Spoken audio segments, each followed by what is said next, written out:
ये धरती माफी लिखने वालों की नहीं है, माफी मांगने वाले लोगों की नहीं है, ये ब्रिटिशों से पेंशन लेने वाले लोगों की धरती नहीं है। ये धरती शहीद आजम भगत सिंह, सुभाष चंद्र बोस, नेहरू, गांधी, पटेल, अशफाक उल्लाह खां, ये उनकी धरती है। अंबेडकर जी की धरती है, झांसी की रानी की धरती है। ये माफी मांगने वाले लोगों की धरती नहीं है। कि जब नई संसद का उद्घाटन हुआ था तो उसमें राष्ट्रपति जी को नहीं बुलाया गया था, और भूमि पूजन हुआ था तो उसमें उपराष्ट्रपति जी को नहीं बुलाया था। ये प्रथम संविधान का जो प्रथम नागरिक है, जो हमारे लोकतंत्र का प्रथम नागरिक, संविधान में जो प्रथम नागरिकता दी गई है, ये उनका अपमान है, ये संविधान का अपमान है। और ये सभी चीजें इतिहास में दर्ज होंगी कि जो प्रधान सेवक है वो अपने अहंकार में, वो अपने घमंड में, वो गुरूर में अपने इतने ज्यादा मगरूर हो गए कि ना उनको उन बेटियों की हालत दिखी, और वो संसद का उद्घाटन करने प्रधान सेवक पासी में आए और उन पुलिस वालों से उनका धरना खत्म करवाया, और धरने का सामान जो था उसे डीसीएम में भर के ले गए। और बेटियों की जो हालत थी, वो जो मंजर पूरे हिंदुस्तान ने ही नहीं, क्योंकि कल वो एक ऐसा दिन था जिस दिन संसद का इन्होंने उद्घाटन किया तो पूरे हिंदुस्तान की ही नहीं, पूरे वर्ल्ड की नजरें कल हिंदुस्तान पर थी। और एक प्रधान सेवक हमारे क्या कर रहे थे ये देश ने देखा, ये बेटियों के साथ क्या कर रहे उन्होंने देखा, ये जनता को कितना प्रताड़ित रहे थे। हाँ, बिल्कुल नया इतिहास रचा गया है कि एक तरफ संसद का उद्घाटन कर रहे हैं और एक तरफ प्रधान सेवक की पुलिस महिला खिलाड़ियों पर जूते मार रही है, लठ मार रही है। राष्ट्र बनने की तैयारी चल रही है, आप लोग आप हिंदू मुस्लिम को छोड़ करके मेरे से मुद्दे की बात करेंगे तो मैं आपको जवाब दूंगी महोदय, वरना नहीं दूंगी। मैं कोई आपकी बंधुआ नहीं हूँ। आप मेरे से मुद्दे की बात कीजिए। आप मेरी देखिए, आप ये पहले जाकर के पूछ के आना जिन्होंने संसद में बैनर लगाया है कि अखंड भारत का मतलब क्या होता है। दूसरी बात, आप उनसे पूछिए, आप उनसे पूछना जिन्होंने लगाया, मैंने नहीं लगाया।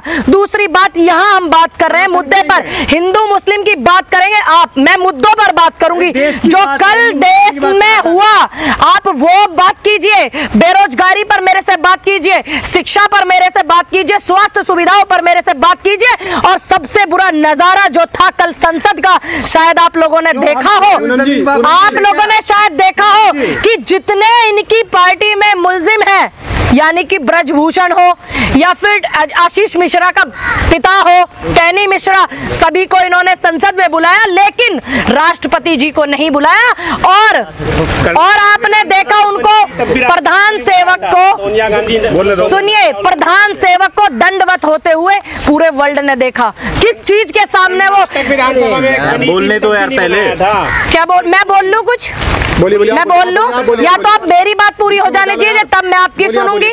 दूसरी बात, जब कल ये सारे देश ने देखा जो मंजर था, या तो आप पुरानी बातों को बात में कर लीजिए, ठीक, पुराने जमाने की बातें कर लेंगे तो सारी चीजें निकलेंगी कि क्या कांग्रेस ने बनाई क्या नहीं बनाई। मैं आपकी बात का जवाब दे रही हूँ। दूसरी बात, जो प्रधान सेवक ने कल किया और इस व्यक्ति को संसद में बुला करके, नई संसद के उद्घाटन में ब्रजभूषण जी को बुला करके ये साबित कर दिया कि ये लोग जो हैं, जो बेटियों के हरेसमेंट करते हैं, बेटियों को प्रताड़ित करते हैं, ये उनके साथ में, ये इन्होंने साबित कर दिया।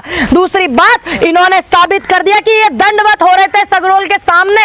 तो राजतंत्र का प्रतीक होता है, ये सबको पता है। और इन्होंने, इनकी मंशाएं क्या है, इनकी जो अंदर मन में चलता है कि इनका चित्र और चरित्र और इनका दिमाग, इनका संगीन दिमाग, ये क्या करना चाहते हैं जनता के साथ में, इन्होंने दंडवत प्रणाम करके देश के प्रधान सेवक ने बता दिया है। मैम, ये दंगा भड़काने के आरोप लगाकर जो एफआईआर हुई है उस पर आपका क्या कहना है? मैं यही बोलूंगी कि इस देश में किसी के घर में लोकतंत्र हो या ना हो, लेकिन इस देश में जो है लोकतंत्र है, संविधान है।